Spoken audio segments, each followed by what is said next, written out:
നമസ്കാരം. SB ജേണലിലേക്ക് ഒരിക്കൽ കൂടി സ്വാഗതം. എന്നും പറയുന്ന പോലെ തന്നെ നിങ്ങളുടെ അഭിപ്രായങ്ങൾ, തർക്കങ്ങൾ എല്ലാം കമൻറ്റുകളായി രേഖപ്പെടുത്താൻ മറക്കരുത്. ഇനി നമ്മൾ വിഷയത്തിലേക്ക് വരാം. ചില കുട്ടികളുണ്ട്, സ്കൂളിലൊക്കെ പോയിട്ട് വന്നിട്ട് അതെ എൻ്റെ അടുത്തിരിക്കുന്ന കുട്ടി എന്നെ നുള്ളി, പിച്ചി, മാന്തി, കടിച്ചു എന്നൊക്കെ പറയുന്ന പരാതികൾ പറയുന്ന നമ്മുടെ വീട്ടിലെ കുട്ടികളെ നമുക്കറിയില്ലേ.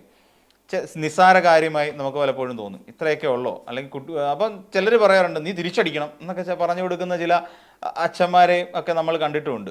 നീ വല്ലവൻ്റെ കയ്യിൽ നിന്ന് തല്ലും മേടിച്ചുകൊണ്ട് വന്നിരിക്കുകയാണ് എന്ന് ചോദിക്കുന്ന ചില മാതാപിതാക്കളും ഉണ്ട്. ചിലർ പറയും പോട്ടെ മോനെ സാരമില്ല, നമുക്കിനി അടുത്ത തവണ നോക്കാം എന്ന് പറയുന്ന ആളുകളും നമ്മുടെ കൂട്ടത്തിലുണ്ട്. എന്തുകൊണ്ടാണിത് പറഞ്ഞതെന്ന് ചോദിച്ചു കഴിഞ്ഞാൽ, ഇപ്പം നമ്മൾക്ക് കുറച്ച് മലപ്പട്ടം തുടങ്ങിയ സ്ഥലങ്ങളിലൊക്കെ മലപ്പട്ടമുണ്ട്, ആന്തൂര്, ഇപ്പോൾ ഏറ്റവും കൂടുതൽ നമ്മൾ ചർച്ച ചെയ്യപ്പെട്ടുകൊണ്ടിരിക്കുന്ന ഒരു കാര്യം അതാണ്. ശരിക്കും നമ്മുടെ നാമനിർദ്ദേശ പത്രിക പല ഇടങ്ങളിലും കൊടുത്തു, അതെല്ലാം അതിൻ്റെ സൂക്ഷ്മ പരിശോധന കഴിഞ്ഞു, ചിലരുടെയൊക്കെ പത്രിക തള്ളിക്കളയുകയും ചെയ്ത ഒരു സാഹചര്യമൊക്കെ നമ്മുടെ മുന്നിലുണ്ട്. എന്നാൽ ഈ ഒപ്പിൽ ഈ ചില സമയത്ത് ചില വാർത്ത കേൾക്കുമ്പോൾ നമുക്ക് ഇതെല്ലാം അടിമുടി വ്യാജന്മാരാണോ എന്ന് നമുക്ക് തോന്നിപ്പോകുന്ന ചില കാര്യങ്ങൾ ഉണ്ടാകാറുണ്ട്. അപ്പോൾ അങ്ങനെ പത്രിക തള്ളിയതിൽ നിന്ന് നമുക്ക് മനസ്സിലാക്കാൻ കഴിഞ്ഞത് കൂടിയതും UDFകാരുടെ പത്രികകളാണ് തള്ളിയിട്ടുള്ളത്. അതോടൊപ്പം തന്നെ UDFകാർ പലയിടത്തും മത്സരിക്കാതെ LDF ഏകപക്ഷീയമായ വിജയത്തിലേക്ക് പോവുകയും ചെയ്തു എന്നുള്ളതാണ് യാഥാർത്ഥ്യം. അങ്ങനെ മത്സരിക്കാതിരിക്കുകയും പിന്നീട് LDF ഒരു ഏകപക്ഷീയമായ വിജയത്തിലേക്ക് പോകുകയും ചെയ്തപ്പോൾ പലർക്കും ഒരു വലിയ പ്രശ്നമായി മാറി. പലരും പറഞ്ഞു ഞങ്ങളെ ഭീഷണിപ്പെടുത്തുന്നു, ഞങ്ങളെ വീട് കയറി ആക്രമിക്കുമെന്ന് പറയുന്നു എന്ന് പറഞ്ഞിട്ട് ഇതിനെ അങ്ങ് വേറൊരു തലത്തിലേക്ക് കൊണ്ടെത്തിക്കുകയാണ്. നമ്മൾ മനസ്സിലാക്കേണ്ട കാര്യം, ഈ പറയുന്ന ആന്തൂര് അവിടെ UDF നിന്ന് ജയിക്കത്തില്ലെന്നേ. അവിടെ അത്രത്തോളം LDFനെ പിന്തുണയ്ക്കുന്ന അല്ലെ CPMനെ പിന്തുണയ്ക്കുന്ന ആൾക്കാരാണെന്നേ അവിടെ ഉള്ളത്. ഏറെക്കാലമായി CPM തന്നെ അതും കൊണ്ട് നടക്കുകയാണ്. അവിടെ വേറൊരാൾ നിന്നാൽ കൂടി വന്ന ഒരു 50 വോട്ട് കിട്ടുമായിരിക്കും. ഒരു 50 വോട്ട് പോലും കിട്ടാൻ സാധ്യതയില്ല UDFന്. അങ്ങനെയുള്ളിടത്ത് പിന്നെ എന്ത് ചെയ്യാനാ? മത്സരിച്ചിട്ട് വല്ല കാര്യമുണ്ടോ? ഒരു 50 വോട്ട് കിട്ടാൻ വേണ്ടിയിട്ട് പോസ്റ്റർ ഒട്ടിക്കണം. എന്നാൽ പോസ്റ്റർ ഒട്ടിക്കുന്ന പള്ളിയുടെ പരിസരത്താണെങ്കിൽ ദേണ്ട കിടക്കുന്നവരെല്ലാം കൂടെ വീണ്ടും വിഷയം ഉണ്ടാക്കും. ഇനി വനിതാ സ്ഥാനാർത്ഥികളാണെങ്കിൽ പള്ളിയുടെ പരിസരത്ത് പോസ്റ്ററോ ഫ്ലെക്സോ പതിക്കാനേ പാടില്ല. കാര്യം പലരുടെയും ഈ ഏകാഗ്രത നഷ്ടപ്പെടുന്ന ഒരു പ്രശ്നമുണ്ട്. റഷീദിനെ പോലുള്ളവരുടെയൊക്കെ ഏകാഗ്രത നഷ്ടപ്പെടും പള്ളി പരിസരത്ത്. അതുകൊണ്ട് ഒരിക്കലും സ്ത്രീകളുടെ ഇലക്ഷൻ ചിത്രങ്ങൾ പ്രദർശിപ്പിക്കാനേ പാടില്ല. അവരുടെയൊക്കെ ഈസം നഷ്ടപ്പെട്ടു പോകും. അപ്പം അങ്ങനെ ചിലരുടെയൊക്കെ ഈസം നഷ്ടപ്പെടുത്തുന്നതിന് വേണ്ടിയിട്ട് ഫ്ലക്സുകൾ ഒട്ടിക്കാനോ ഒന്നും പറ്റാത്ത ഗതികെട്ട ഒരു അവസ്ഥയിലേക്ക് പോകും. അങ്ങനെ ഗതികെട്ട ഒരു അവസ്ഥയിലേക്ക് കാശ് എത്ര ചിലവാകും? ഒന്നാമതാണ് ഇലക്ഷൻ ഫണ്ട് എന്ന് പറഞ്ഞിട്ട് UDFൻ്റെ കയ്യിലൊന്നും ഇല്ല. കഴിഞ്ഞ 10 വർഷമായിട്ട് ഭരണത്തിൽ ഇല്ലാത്ത ഒരു പാർട്ടിക്ക് ആരെന്ത് കൊടുക്കാനാണ്? പിന്നെ ആകെ ഉള്ളതെന്ന് പറഞ്ഞാൽ ഈ പറയുന്ന പല കരുണാകരൻ്റെ സ്മാരക മന്ദിരം പണിയാൻ വേണ്ടി എന്തോ പിരിച്ചു വെച്ചിരിക്കുന്ന കുറച്ച് പൈസ ഇരിപ്പുണ്ട്. ഇതുകൂടാതെ ജനങ്ങളുടെ കയ്യിൽ നിന്ന് പിരിവെടുത്ത് വയനാട്ടുകാരെ പറ്റിച്ച് വെച്ച കുറച്ച് കാശിരിപ്പുണ്ട്. ഇത് വയനാട്ടുകാരെ പറ്റിച്ച് യൂത്ത് കോൺഗ്രസിൻ്റെ കുറച്ച് പൈസ ഇരിപ്പുണ്ട്. ഇതൊക്കെ ഉണ്ട് എന്ന് പറയുന്നതല്ലാതെ ഇതൊക്കെ എവിടെ എന്ന് ചോദിച്ചു കഴിഞ്ഞാൽ ആർക്കറിയാം എന്ന് തന്നെ ആയിരിക്കും നമ്മുടെ KPC അധ്യക്ഷൻ സണ്ണി ജോസഫിൻ്റെ അടക്കമുള്ള മറുപടി. അപ്പം ഈ ഫണ്ട് മാത്രമേ ഉള്ളൂ കയ്യിൽ. അല്ല നാട്ടുകാർക്ക് ഞങ്ങൾക്ക് ഇലക്ഷൻ പിരിവായിട്ടൊരു 10 രൂപ തരുമോ എന്ന് നാട്ടുകാർക്ക് ചെന്ന് ചോദിക്കാൻ പറ്റുമോ? നേരത്തെ ലോക്സഭാ തെരഞ്ഞെടുപ്പിനിടെ VD സതീശൻ പറഞ്ഞിരുന്നു ഞങ്ങൾക്ക് എന്തോ വീട്ടുകാരൊക്കെ ഓരോരുത്തർ ചായ കുടിക്കാൻ എന്നാ 10 രൂപ എന്നും പറഞ്ഞുകൊണ്ട് പലരും പോക്കറ്റിൽ കാശ് വെച്ച് കൊടുത്തിട്ടുണ്ടോ എന്നൊക്കെ. ഇനി അങ്ങനെ ആരൊക്കെ എവിടെ നിന്നൊക്കെ കൊടുത്തിട്ടുണ്ടെന്ന് നമുക്കറിയില്ല. ഇനിയും അതൊക്കെ അവിടെ നിൽക്കട്ടെ. ആ സാഹചര്യത്തിൽ ഈ ഒരു പാവപ്പെട്ടവനാണെങ്കിൽ ഞാൻ അങ്ങ് സ്ഥാനാർത്ഥി ആയേക്കാം എന്ന് പറഞ്ഞാൽ അത് രക്തസാക്ഷിത്വം സ്വയം വരിക്കുന്നതിന് തുല്യമാണ്. കാരണം എന്താണെന്ന് ചോദിച്ചു കഴിഞ്ഞാൽ ഈ പറയുന്ന ഇവിടുത്തെ ഏറ്റവും പ്രാമുഖ്യമുള്ള CPMന് ഏറ്റവും കൂടുതൽ പ്രാധാന്യമുള്ള പ്രദേശങ്ങളിൽ ഒരു കോൺഗ്രസ് സ്ഥാനാർത്ഥി സ്വന്തമായി ഫ്ലെക്സ് അടിക്കണം, സ്വന്തമായി പോസ്റ്റർ ഒട്ടിക്കണം, സ്വന്തമായി പ്രചരണത്തിനിറങ്ങണം, സ്വന്തമായി പ്രസംഗിക്കണം, സ്വന്തമായി എല്ലാം ചെയ്യണം. അപ്പോൾ ഇതെല്ലാം വീട്ടുപണി കൂടാതെ ചെയ്യുന്ന കാര്യം ഈ പറയുന്നത്. ഇതെല്ലാം ചെയ്തിട്ട് തിരിച്ചു വന്നു കഴിഞ്ഞിട്ട് ഒരു 50 വോട്ട് കിട്ടിയില്ലെങ്കിൽ അതിനകത്തുണ്ടാകുന്ന നഷ്ടമൊന്നും ആലോചിച്ച് നോക്കൂ. 10 രൂപ കെട്ടിവെക്കാൻ ഒരാൾ കൊടുക്കത്തില്ല. അപ്പോൾ അങ്ങനെ വരുന്ന സാഹചര്യം വലിയ തോതിൽ ഇവർ ഈ കോൺഗ്രസ്സിലെ മത്സരിക്കാൻ വേണ്ടി ഇറങ്ങുന്നവരെ അഫക്റ്റ് ചെയ്തിട്ടുണ്ട്. അപ്പോൾ അവർ ചിന്തിച്ചെന്തോ നമുക്കുള്ള വോട്ട് ഇപ്പം കൊണ്ടുവന്ന് അവിടെ കൊടുത്താൽ മാത്രം മതിയല്ലോ, CPMന് കൊടുത്താൽ മതിയല്ലോ, അല്ലെങ്കിൽ നമ്മൾ വോട്ട് ചെയ്യാതിരിക്കാം. സ്വാഭാവികമായ നടപടിക്രമം. കാര്യം നമുക്ക് BJPക്ക് സ്ഥാനാർത്ഥിയില്ല, അല്ല കോൺഗ്രസിന് സ്ഥാനാർത്ഥിയില്ല, അപ്പോൾ വോട്ടും ചെയ്യണ്ടല്ലോ. അവിടെ തെരഞ്ഞെടുപ്പ് നടക്കുന്നില്ലല്ലോ. അപ്പോൾ ഞാൻ പോയി വോട്ട് ചെയ്യാൻ വേണ്ടി ക്യൂ നിൽക്കേണ്ട ആവശ്യമില്ല. ഇനി എൻ്റെ വോട്ട് ഞാൻ CPM സ്ഥാനാർത്ഥിക്ക് കൊടുത്തു എന്നൊരു പരാതി ഉയരത്തില്ല. അങ്ങനെ തുടങ്ങി നിരവധി കാരണങ്ങൾ കൊണ്ട് പലരും എന്ത് ചെയ്യും? പിൻവലിയും. കാര്യം ജയിക്കാതെ എന്തിനാ ഇത്രയും കാശ് മുടക്കുന്നത്? ഇതെല്ലാം എവിടെ നിന്നെങ്കിലും വട്ടിപ്പലിശയ്ക്ക് എടുത്തിട്ട് വേണം ഈ കോൺഗ്രസ്സിലുള്ള ബഹുഭൂരിപക്ഷം നേതാക്കന്മാരും സ്ഥാനാർത്ഥിയായിട്ട് മത്സരിക്കാൻ. അപ്പോൾ അതുകൊണ്ട് പലരും എന്ത് അങ്ങ് മാറി. പക്ഷേ അങ്ങനെ മാറിക്കഴിഞ്ഞപ്പോൾ അത് പറ്റത്തില്ല. CPM-ന് പ്രാധാന്യമുള്ള പ്രദേശം. അപ്പം നമുക്ക് വേറൊരു കഥ മെനഞ്ഞാലോ? അപ്പോഴാണ് അങ്ങനെ ആയി ഒരു കഥ മെനയുന്നു. കഥ എന്താ മെനഞ്ഞത്? അവരെല്ലാം കൂടെ വന്ന് ഇടിച്ചു കയറി വന്ന് ഞങ്ങളെ ഭീഷണിപ്പെടുത്തിയിട്ട് പറഞ്ഞ് നിങ്ങൾ മത്സരിക്കരുത്, നിങ്ങൾ മത്സരിച്ച് നിങ്ങളെ തട്ടിക്കളയും എന്നുള്ള അടക്കം, അല്ലെങ്കിൽ വീട്ടിൽ കിടന്ന് ഉറങ്ങാൻ അനുവദിക്കത്തില്ല എന്നൊക്കെ പറയുന്ന തരത്തിൽ CPM-കാരങ്ങ് കയറി ഭീഷണിപ്പെടുത്തിയെന്നാണ് പറയുന്നത്. എൻ്റെ പൊന്നു സഹോദരന്മാരെ, ഇന്ന് ഈ പറയുന്ന ഹൈടെക് യുഗത്തിലൂടെ കടന്നു പോയിക്കൊണ്ടിരിക്കുന്നത്. ഒന്നുമില്ലെങ്കിൽ ഒരു വീടൊന്നുമില്ലെങ്കിൽ പിന്നെയും അടുത്ത വീട്ടിലെങ്കിലും ഒരു CCTV ക്യാമറകൾ ഉണ്ടാവും. ആ ക്യാമറകളിൽ കാണുന്നില്ലേ നിങ്ങളെ വന്ന് ഭീഷണിപ്പെടുത്തുന്ന കാര്യം? ഇനി അതല്ല, പാതിരാത്രി വന്ന് ഭീഷണിപ്പെടുത്തിയോന്ന് വിചാരിച്ചു. ഇന്ന് ആരുടെ കയ്യിൽ അത് ഇതുപോലൊരു സാധനം ഇല്ലാത്ത ഒരു സ്മാർട്ട് ഫോൺ? ആരെങ്കിലും അകത്തിരുന്നുകൊണ്ട് ഇതിൻ്റെ ക്യാമറ ഓൺ ചെയ്ത് ഇങ്ങനെ പിടിച്ചു കൊടുത്താൽ മാത്രം മതിയല്ലോ, തെളിവായില്ലേ? അങ്ങനെ ഏതെങ്കിലും ഒരു തെളിവ് ഈ വാർത്ത പുറത്തു വന്ന ഏതെങ്കിലും ഒരു ചാനലിനകത്ത് തപ്പി നോക്കിയിട്ട് കിട്ടിയില്ല.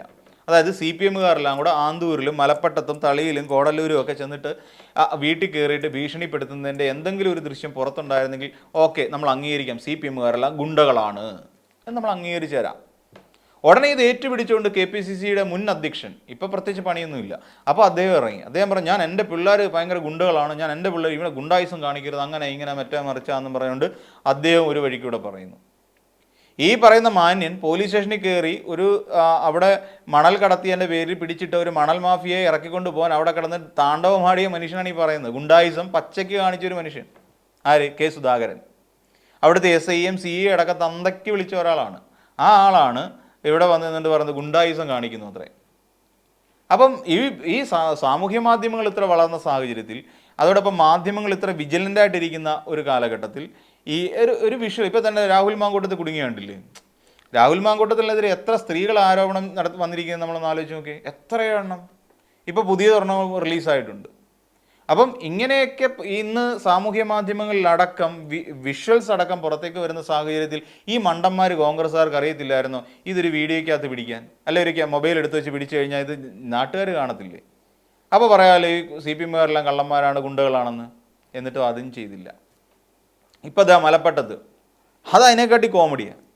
ഇത് ചുമ്മാ ഇവരെ വ്യാജനെന്ന് വിളിക്കുന്നത്. അവിടെ ഒരു മര്യാദയ്ക്കൊരു ഫോം പൂരിപ്പിക്കാൻ അറിയാത്ത സ്ഥാനാർത്ഥിയോ? എന്ത് കഷ്ടമാണ്! മര്യാദയ്ക്ക് ഒരു തെരഞ്ഞെടുപ്പിൽ മത്സരിക്കുകയാണ്. അത് ജനങ്ങളുടെ കാര്യം നോക്കാൻ വേണ്ടി ഒരു വാർഡിലായിക്കോട്ടെ, ഒരു നഗരസഭയുടെ ഒരു വാർഡിലായിക്കോട്ടെ, എവിടെയാണെങ്കിലും ഒരിടത്ത് മത്സരിക്കുകയും ജയിക്കുകയും ഒരു 10-200 ഫോം, നാട്ടുകാരുടെ പ്രശ്നങ്ങൾ വരുമ്പോൾ അവർക്ക് വേണ്ടിയിട്ടെങ്കിലും ഫോം പൂരിപ്പിക്കാനുള്ള ഒരു അറിവ് വേണ്ടേ? ഇത് അതുപോലും ഇല്ല. ഫോം പൂരിപ്പിച്ചു, മുഴുവൻ തെറ്റ്. എന്നിട്ട് പിന്നെ ഒപ്പിട്ടതോ വേറെ ഒന്ന് അഡ്ജസ്റ്റ് ചെയ്താൽ കൊടുത്തോളാൻ. ഇതെന്ത് കഷ്ടമാണ് ഒന്ന് ആലോചിക്കേ. നിങ്ങളൊന്ന് അഡ്ജസ്റ്റ് ചെയ്യുമോ? എന്നിട്ട് ഏതോ ഒരു മഹാൻ കയറി അതിന് ഒപ്പിട്ട് കൊടുത്തു. ഈ പറയുന്ന റിട്ടേണിംഗ് ഓഫീസറുടെ മുമ്പിൽ പോയിട്ട് സൈൻ ചെയ്ത് കാണിക്കണമല്ലോ, അതാണല്ലോ നിയമം. അവിടെ ചെന്ന് സൈൻ ചെയ്തപ്പോൾ 2-ന് 2 ഒപ്പ്. അവിടെ ചെന്നിട്ട് പറയുമ്പോൾ എനിക്ക് ടെൻഷൻ കയറിയിട്ട് എനിക്ക് ചെയ്യാൻ പറ്റിയില്ല എന്ന് പറയാൻ പറ്റുമോ? ഇവിടെ ടെൻഷൻ, ഒരു റിട്ടേണിംഗ് ഓഫീസറുടെ മുമ്പിലേക്ക് ചെല്ലുമ്പോൾ ടെൻഷൻ അടിക്കുന്ന ഒരാൾ അങ്ങനെ ജനങ്ങളെ അഭിമുഖീകരിക്കുന്നത്. അപ്പോൾ അതും പറയാൻ പറ്റില്ല. അപ്പോൾ അടുത്ത നിത്യശ്രീയോ അങ്ങനെ ഉണ്ടാകുന്നത് ആ കുട്ടിയുടെ പേര്, ഒരു വനിതാ സ്ഥാനാർത്ഥിയാണ്. ഉടനെ വനിതാ സ്ഥാനാർത്ഥിയുടെ അടുത്ത ആരോപണം എന്താ? അവിടെ നിന്നുകൊണ്ട് റിട്ടേണിംഗ് ഓഫീസറെ അടക്കം ഭീഷണിപ്പെടുത്തി. ഇതെന്ത് വെള്ളരിക്കപ്പെട്ടണോ? റിട്ടേണിംഗ് ഓഫീസറെ അടക്കം ഭീഷണിപ്പെടുത്തി. പക്ഷേ ദൃശ്യങ്ങളൊന്നും പുറത്തു വന്നിട്ടില്ല. എല്ലാവരെയും ഭീഷണിപ്പെടുത്തിയിട്ടുണ്ട്. എല്ലാവരോടും മത്സരിക്കരുതെന്ന് CPM-കാർ പറഞ്ഞിട്ടുണ്ട്. ഈ പറയുന്ന ആന്തൂരൊക്കെ കൊണ്ടുവന്ന് CPM-കാർ മത്സരിക്കരുതെന്ന് പറയേണ്ട ആവശ്യമുണ്ടോ? നിങ്ങൾ മത്സരിക്കുന്നതല്ലേ ഒരു സുഖം. ഒരു എതിരില്ലാ ജയിക്കുക എന്ന് പറയുന്ന നാണം കെട്ട പരിപാടിയാണ് സത്യം പറഞ്ഞാൽ. എതിരില്ലാ ജയിക്കുക. ഇപ്പോൾ ഒരാൾ തല്ലുകൊള്ളാൻ വേണം, എന്നാൽ അയാൾ തല്ല് കൊള്ളുക മാത്രമാണ് ചെയ്യുന്നതെങ്കിലും നമുക്ക് ആ ഒരു മത്സരിക്കാനുള്ള സ്പിരിറ്റ് അങ്ങ് പോകും. ഇപ്പോൾ നമ്മളൊരു ഗോതയിലൊക്കെ ഈ ഗുസ്തിക്കോ അല്ലാതെ റെസ്ലിങ്ങിനൊക്കെ ഇറങ്ങിക്കഴിഞ്ഞാൽ അയാൾ സ്ഥിരമായി ഇടി കൊള്ളുന്ന ഒരാളാണെങ്കിൽ ആ ഇടിക്കാൻ വരുന്നവനൊരു സുഖം തോന്നത്തില്ല. കാര്യം എന്താ? 2 ഇടി തിരിച്ചും കൊള്ളണം, എങ്കിലേ അതിൻ്റെ ആ റെസ്ലിങ്ങിൻ്റെ ഒരു പവർ ഉണ്ടാവുള്ളൂ. അവിടെ ഈ പറയുന്ന പോലെ ഒരാൾ മത്സരിക്കാൻ ഒരു ശവമായിട്ടെങ്കിലും മത്സരിക്കാൻ ഉണ്ടായിരുന്നെങ്കിലും ഓക്കെ, ഒരു സുഖമുണ്ട്. ഇത് ഒരു ഏകപക്ഷീയമായ വിജയത്തിൽ എന്തോ ആഹ്ലാദിക്കാൻ ഒന്ന് ആലോചിച്ച് നോക്കൂ. അങ്ങനെ മത്സരിക്കാൻ പോലും ആളെ കിട്ടുന്നില്ല ഈ ആന്തൂര്. അതാണ് പ്രശ്നം. ഇതിനെയൊക്കെ പിന്നീട് അങ്ങ് പറഞ്ഞു പരത്തുകയാണ്. ഇതിനെയൊക്കെ പറഞ്ഞാൽ അടിസ്ഥാനരഹിതമായ ആരോപണങ്ങൾ എന്ന ഒറ്റ പേരിൽ കൊടുക്കേണ്ടി വരും. അടിസ്ഥാനരഹിതം. എങ്ങനെ അടിസ്ഥാനരഹിതമായി എന്ന് ചോദിച്ചു കഴിഞ്ഞാൽ ഒന്നിനും തെളിവുകളില്ല. അത് ഈ പറയുന്ന അതൊക്കെ വളരെ കാര്യമായിട്ട് ഈ VD സതീശനൊക്കെ വന്നതെന്ന് പറയുന്നത് കേൾക്കുമ്പോഴേ, VD സതീശൻ അങ്ങനെ പൊതുവെ അങ്ങനെ തന്നെയാണ്. VD സതീശൻ ഇന്ന് വരെ നാട്ടുകാരോട് പറഞ്ഞിട്ടുള്ള ഒരു കാര്യത്തിനും ഒരു തെളിവുമില്ല. അത് യാഥാർത്ഥ്യമുള്ള കാര്യമാണ്. എന്തെല്ലാം കാര്യങ്ങൾ വിളിച്ചു പറഞ്ഞു. ഇവിടെ ഒരുപാട് പേര് മരിക്കുന്നുണ്ട്, അല്ലെങ്കിൽ ഇവിടെ അത് സംഭവിക്കുന്നുണ്ട്, ഇവിടെ പൊതു ആരോഗ്യരംഗം തകർന്ന് തരിപ്പണമായി കിടക്കുകയാണ്. നമ്മളൊന്ന് ആലോചിക്കേണ്ട കാര്യം, ഈ പറയുന്ന കള്ളങ്ങളെല്ലാം വേറൊരാൾക്ക് ഗുണകരമായി മാറുകയാണ്. അതായത് നമ്മുടെ സംസ്ഥാനത്തെ പ്രധാനപ്പെട്ട ആശുപത്രിയിലേക്ക് പണം മുടക്കി കാത്തിരിക്കുന്ന ഒരു പറ്റം അമേരിക്കൻ ലോബിയുണ്ട് എന്ന് നമുക്ക് വേണമെങ്കിൽ പറയാം. ചില വൻകിട ബിസിനസ്സുകാർ, മൾട്ടിനാഷണൽ. അപ്പോൾ അവർക്ക് കിട്ടുന്ന ഗുണമേ അത് അപ്പം ആളുകൾ എന്ത് ചെയ്യും? സ്വാഭാവികമായും അവിടേക്ക് പോകും. ഇവിടുത്തെ പൊതു ആരോഗ്യ രംഗം തകർന്നു കിടക്കുന്നു. ആ തട്ടുകേട് ആർക്കാണെന്ന് ചോദിച്ചാൽ നമ്മുടെ സംസ്ഥാനത്തെ തട്ടുകേട് വരും. ശബരിമലയിൽ വലിയ പ്രതിസന്ധി ഉണ്ട് ശബരിമലയിൽ എന്ന് പറഞ്ഞ് പരത്തുന്നു. അപ്പം സ്വാഭാവികമായിട്ട് എന്ത് സംഭവിക്കും? ശബരിമലയിലേക്ക് ആൾ കയറാതെയാവും. ഇതൊക്കെ ദൂരവ്യാപകമായൊരു പ്രത്യാഘാതം സൃഷ്ടിക്കുന്ന ഒന്നാണെന്നും ഇതൊക്കെ ഇനിയും അവർ ഭരിക്കാൻ കയറുന്ന സമയത്ത് അവർക്ക് തന്നെ തിരിച്ചടിയായി മാറും എന്ന് ചിന്തിക്കാനുള്ള മൂളയില്ലാത്തതാണോ ഇവരുടെ പ്രശ്നം എന്നുള്ളത് നമുക്കറിയില്ല. പക്ഷേ കള്ളം പ്രചരിപ്പിച്ചുകൊണ്ടിരിക്കുകയാണ്. അതുപോലൊരു കള്ളമാണ്, വെറും അടിസ്ഥാനരഹിതമായ. അല്ലെങ്കിൽ അങ്ങനെയാണെങ്കിൽ തെളിവുകൾ പുറത്തു വരട്ടെ. അങ്ങനെയാണെങ്കിൽ ഈ പറഞ്ഞ് ഞാനും വിശ്വസിക്കാം. അതായത് ആന്തൂരി എന്നിട്ട് ഈ പറയുന്ന പോലെ ഭീഷണിപ്പെടുത്തി, അല്ലെങ്കിൽ റിട്ടേണിംഗ് ഓഫീസറെ ഭീഷണിപ്പെടുത്തി, ആ പത്രിക തള്ളിയില്ലെങ്കിൽ നിങ്ങളെ കൊന്നുകളയും എന്ന് പറഞ്ഞുകൊണ്ട് റിട്ടേണിംഗ് ഓഫീസറെ അടക്കം ഇവർ CPM നേതാക്കൾ ഭീഷണിപ്പെടുത്തിയതിൻ്റെ ദൃശ്യങ്ങൾ പുറത്തു വരട്ടെ. ആ ദൃശ്യങ്ങൾ പുറത്തു വരാതെ നമ്മൾ എങ്ങനെ വിശ്വസിക്കും ഒരു കാര്യം? ഇന്നത്തെ കാലം വളരെ സുതാര്യമായിട്ട് എല്ലാ കാര്യങ്ങളും വളരെ സുതാര്യമായിട്ടാണ്. ഇപ്പം ഈ രാത്രി സൂര്യൻ ഉദിക്കുന്ന അവസ്ഥ നിൽക്കുകയാണ് എല്ലാവരുടെയും കാര്യങ്ങൾ. അതായത് ഒന്നുകിൽ CC ക്യാമറകൾ ഉണ്ടാവും.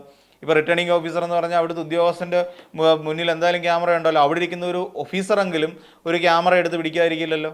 ഇന്ന് എല്ലാവരുടെയും കയ്യിൽ ഇതുപോലത്തെ ഒരു മൊബൈൽ ഫോൺ എന്തായാലും എല്ലാവരുടെയും കയ്യിലുണ്ടാവും. ഇപ്പോൾ വില കുറഞ്ഞാണെങ്കിലും കൂടിയതാണെങ്കിലും ശരി. അപ്പോൾ അങ്ങനത്തെ ഒരു സാഹചര്യത്തിൽ ഇതൊക്കെ തെളിവില്ലാതെ ഇങ്ങനെ പറയുകയാണ്. അത് ഞങ്ങളെ ഭീഷണിപ്പെടുത്തുന്നു. അത് വളരെ മോശപ്പെട്ട ആരോപണങ്ങളാണെന്നേ.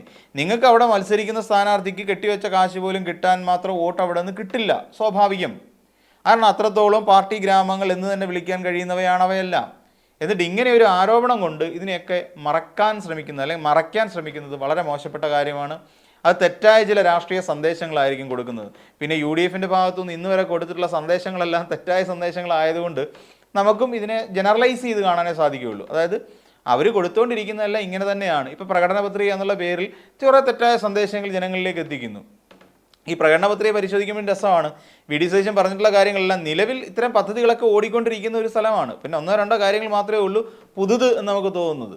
ബാക്കിയെല്ലാം കണ്ടിന്യൂസ് ആയിട്ട് പൊയ്ക്കൊണ്ടിരിക്കുന്ന സാധനങ്ങളാണ്. അതുകൊണ്ടാണല്ലോ പല പദ്ധതികളുടെയും പുറത്ത് VD സതീശന് നവീകരിക്കുക, പരിഷ്കരിക്കുക, അല്ലാന്നുണ്ടെങ്കിൽ ആധുനീകരിക്കുക തുടങ്ങിയ വാക്കുകൾ അദ്ദേഹത്തിന് ഇടയ്ക്ക് ഉപയോഗിക്കേണ്ടതായി വരുന്നത്.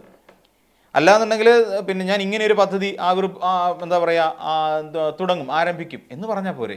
അതിന് പകരം എന്തിനാണ് ഇങ്ങനൊരു പദ്ധതി ഞാൻ നവീകരിക്കും എന്ന് പറയേണ്ട ആവശ്യമില്ലല്ലോ.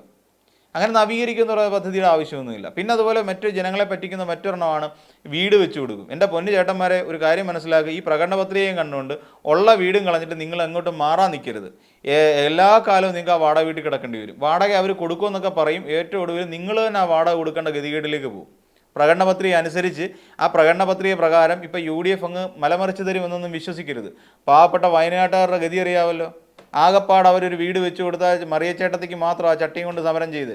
നിങ്ങളുടെ ഈ നല്ല കൊള്ളാവുന്നൊരു കറുത്ത ചട്ടിയുണ്ടോ, ആ ചട്ടിയും കൊണ്ട് നിങ്ങൾ സമരം ചെയ്യും. ചിലപ്പോൾ KPCCക്കാർ നിങ്ങൾക്ക് വീട് വെച്ച് തരും. അല്ലാതെ ഈ UDF എന്ന് പറയുന്ന സിസ്റ്റത്തിൻ്റെ വാക്കും കേട്ടുകൊണ്ട് ഒരു കാരണവശാൽ നിങ്ങളാരും നിങ്ങളുടെ കിടപ്പാടം കളഞ്ഞുകൊണ്ട് നിങ്ങൾ വേറൊരു വീട്ടിലോട്ട് പോകരുത്.